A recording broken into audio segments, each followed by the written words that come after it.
والله يا صاحبي، في زمن كله دوشة وسرعة ومقارنات بقى من الطبيعي جدا إننا نحس بالتوهان. بقينا نصحى على قلق وننام على ضغط، وكل واحد فينا بقى نفسه في حاجة واحدة بس. كلنا نفسنا في راحة البال. الطمأنينة خلاص بقت حلم، وحلم صعب المنال كمان. بس الجميل بقى في الموضوع ده إن دايما لسه في فرصة. النهاردة إن شاء الله هنتكلم مع بعض عن 7 أركان لو فهمتهم وعشت بيهم هتلاقي قلبك بيتبدل حرفيا. هتحس إنك بقيت شايف الحياة بعين تانية خالص، عين هادية ومتصالحة تماما، حتى لو الدنيا حواليك مش سايبة حد في حاله. كل ركن من ال7 دول إن شاء الله في حد ذاته هو مفتاح لحتة جواك كانت محتاجة تتفتح من زمان. هنتعلم مع بعض إن شاء الله حاجات ما بقتش موجودة أصلا، زي التسليم لقضاء الله والرضا ومواجهة النفس، وإزاي ترتاح من غير ما تحس بالذنب. فلو نفسك بقى في طمأنينة حقيقية مش مؤقتة، خليك معاه للآخر، لأن اللي جاي ممكن يغير نظرتك للحياة كلها. بس قبل ما نبدأ كده أحب بس أفكرك بالاشتراك في القناة لو لسه ما اشتركتش، وتعمل لايك للفيديو ولو لسه ما عملتش، وبالمرة كده تسيب لي تعليق بسيط تقول لي رأيك إيه في موضوع الحلقة دي، وحابب نتكلم عن إيه في الحلقات اللي جاية إن شاء الله. الركن الأول معانا النهاردة هو التسليم لقضاء الله. التسليم لله يا صاحبي هو أول خطوة في طريق الطمأنينة الحقيقية، وده مش معناه إنك تبطل تفكر أو تجتهد، بالعكس تماما. التسليم هنا معناه إنك تعمل اللي عليك بكل جهد، بس طبعا تسيب النتيجة على ربنا سبحانه وتعالى. يعني ما تفضلش عايش في صراع مع القدر، وما تحاولش تفهم ليه ده حصل وليه ده ما حصلش، لأنك مهما حاولت مش هتعرف كل الحكمة. وده لأن أوقات كتير قوي ربنا بيمنع عنك حاجة أنت كنت شايفها خير علشان يحميك من وجع أو خسارة كنت هتقع فيها. وساعتها بقى لما قلبك يتعود يسلم، هتلاقي نفسك بتقول على طول يا رب أنا راضي بأي خير تختاره ليا. وهنا بقى يا صاحبي وبالتحديد هتحس براحة عميقة جدا، بالظبط كده كأنك خرجت من حرب كنت بتحارب فيها نفسك. اللي بيسلم بجد يا صاحبي بيحس إن الحمل اللي على كتفه خلاص خف، وده لأنك خلاص مش شايل هم الكون كله على كتفك. انت دلوقتي سايب اللي خلق الكون هو اللي يتصرف فيه. التسليم يا صاحبي مش ضعف،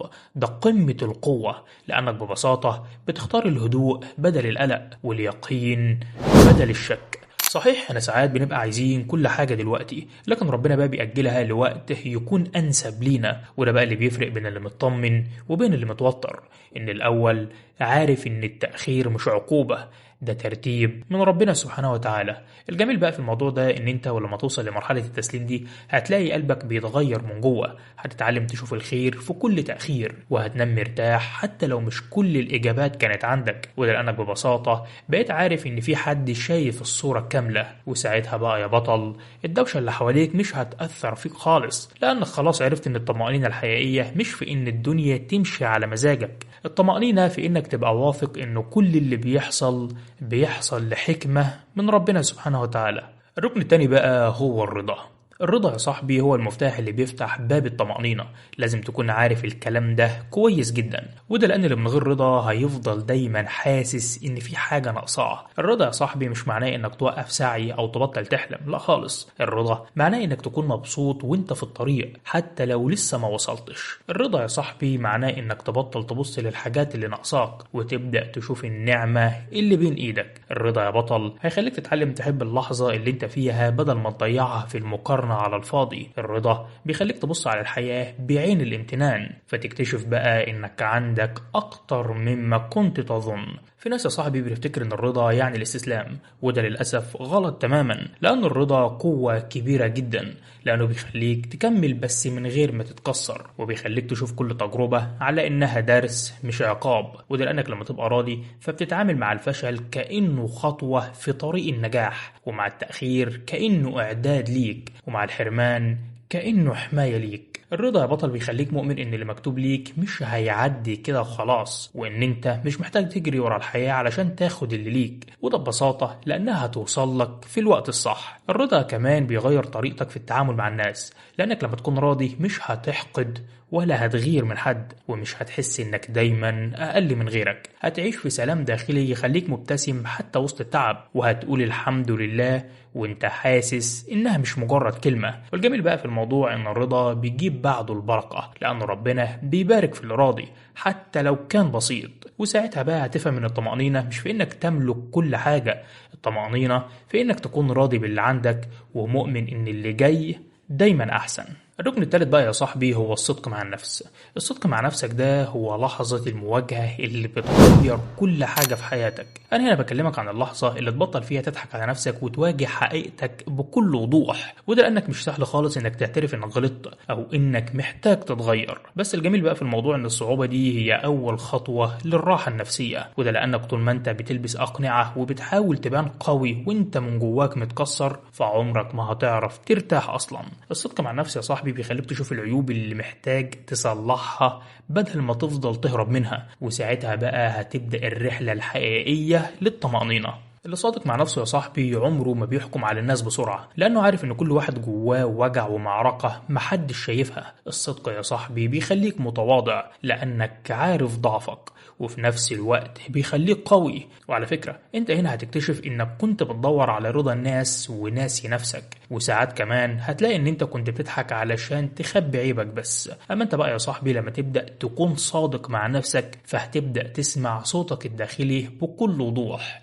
الصوت اللي طول الوقت كان بيتكلم وانت بتسكته. الصدق مع النفس يا صاحبي بيجيب طمأنينة عجيبة جدا، لأن انت مش بتعيش في تمثيلية طول الوقت. انت بتتعلم تقول أنا محتاج راحة، أنا غلطت، أنا حاسس بالخوف، وده كله طبعا من غير ما تحس إنك ضعيف. وعلى فكرة ده أنضج شكل من أشكال القوة، وده لأنك لما تكون صادق مع نفسك هتبطل تدي مبررات لكل حاجة، وهتبطل تلوم الظروف، وهتبدأ تشتغل على نفسك بكل صدق. وساعتها بقى هتعرف إن الطمأنينة مش إنك تبقى كامل، لكن إنك تبقى إنسان حقيقي. الركن الرابع بقى يا صاحبي هو البساطة. البساطة يا صاحبي مش في اللبس ولا في الفلوس، البساطة في طريقة نظرتك للدنيا. يعني ما تعقدش الأمور وما تخليش كل حاجة محتاجة تفكير زيادة عن اللزوم. البساطة إن أنت تتعامل مع الموقف زي ما هو، من غير تهويل ولا تبرير ولا دراما زايدة. وده لأنك ببساطة لما تبسط حياتك هتكتشف إن أغلب الضغوط اللي كنت حاسس بيها كانت جواك مش حواليك. البساطة يا عزيزي بتخلي قلبك خفيف، لأنك خلاص بطلت تحط توقعات كبيرة.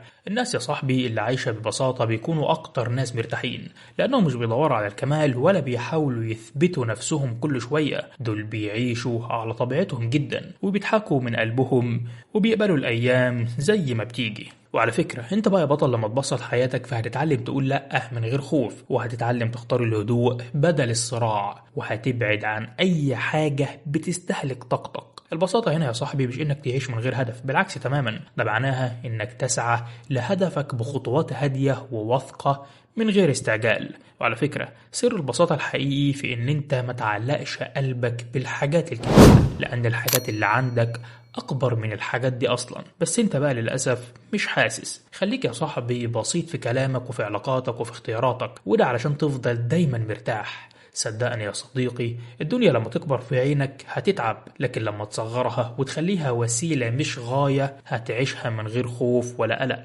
وساعتها بس هتحس ان الطمأنينة مش في امتلاك كل حاجة، الطمأنينة في انك تبقى خفيف وبسيط وقلبك ساكن وهادي. الركن الخامس بقى يا صاحبي هو العزلة المؤقتة. العزلة المؤقتة دي يا صاحبي هي أوقات من الراحة بتديلك فرصة تسمع نفسك وسط دوشة الحياة، وده لأنك كل شوية محتاج تقف وتنسحب من الزحمة اللي حواليك، حتى لو بس ساعة في اليوم تقعد كده من غير تليفون ولا ناس ولا سوشيال ميديا. وساعتها بقى هتكتشف ان انت كنت محتاج السكون ده اكتر من اي حاجة تانية، لانك وسط الجري والمقارنات صوتك الداخلي بيختفي. وهنا بقى بتيجي العزلة دي علشان تخليك ترتب افكارك وتراجع قلبك وتشوف انت ماشي فين ورايح لايه. في ناس بقى يا صاحبي وللاسف بتفتكر ان العزلة دي معناها الوحدة، وده غلط تماما، لان العزلة دي بتوصلك لاجمل شكل من اشكال السلام. وده لان انت لما تكون لوحدك بتعرف تراجع تصرفاتك وتسمع نفسك بكل وضوح، وبتفهم ايه اللي مضايقك وايه اللي محتاج يتغير. وكمان بتعرف ان انت مش دايما محتاج وجود الناس علشان تحس بالونس، لان الونس الحقيقي جواك انت في لحظات الصفاء اللي بتكون فيها صادق مع نفسك ومع ربك.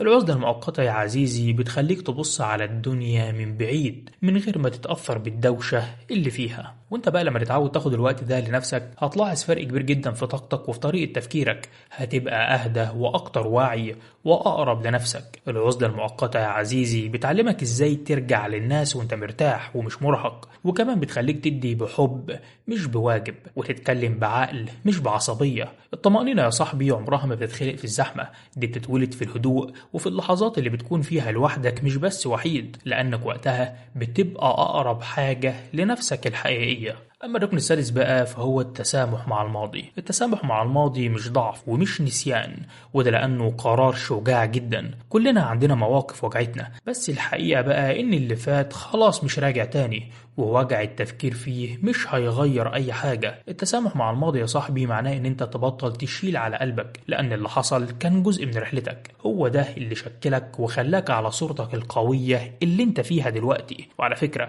أنت لما تسامح فأنت مش بس بتسامح علشان اللي أذاك يستاهل، لكن بتسامح علشان نفسك أنت تستاهل. اللي مش قادر يسامح يا صاحبي دايما بيبقى تعبان، شايل طاقة غضب وندم جواه بتاكل فيه كل يوم. وعلى فكرة التسامح ده مش سهل خالص، لكنه هو الطريق الوحيد ان انت تعرف تحرر نفسك فيه من الماضي، وكمان علشان تسهلها على نفسك. يعني كل ما تفكر في اللي حصل قول لنفسك انا اتعلمت من اللي حصل لي وطلعت منه كسبان كمان، وده لان كل تجربة علمتك حاجة حتى لو كانت مؤلمة. ربنا يا صاحبي ساعات بيبعد عنك ناس او مواقف علشان يفتح لك باب جديد، بس بقى طول ما انت ماسك في الوجع ده فعمرك ما هتشوف الباب ده اصلا. الركن السابع بقى هو النوم الكويس هو الراحة. لازم تحط في دماغك كده ان النوم الكويس مش رفاهية، ده اساس الطمأنينة، وده لانك لما تبقى مرهق فدماغك بتبقى مشوشة وافكارك بتاكلك، واي حاجة بسيطة بتبان قدامك كبيرة. النوم والراحة بيفرغوا الضغط اللي جواك، لازم تكون عارف الموضوع ده كويس. بالظبط كده كأنك بتعمل اعادة تشغيل لقلبك ولعقلك. اما انت بقى لما تنام بعمق فجسمك بيتصلح ومشاعرك بتهدى ونظرتك للدنيا بتتغير تماما. لكن بقى لما تفضل سهران وتقول هكمل شوية شغل فانت بتسحب هنا من طاقتك اللي المفروض اصلا تحفظها لنفسك. الطمأنينة يا صاحبي مش بس دعاء وتسليم، دي كمان اهتمام بجسدك اللي شايلك في الرحلة اللي انت فيها دي. اما انت بقى لو وصلت لحد هنا فخلاص اكيد الفيديو عجبك، فما تنساش بقى تشترك في القناه لو لسه مشتركتش، وتعمل لايك للفيديو لو لسه ما عملتش، وبالمره كده تسيب لي تعليق تقول لي رايك ايه في الموضوعات اللي بنقدمها دي، وحابب نتكلم عن ايه في الحلقات اللي جايه ان شاء الله.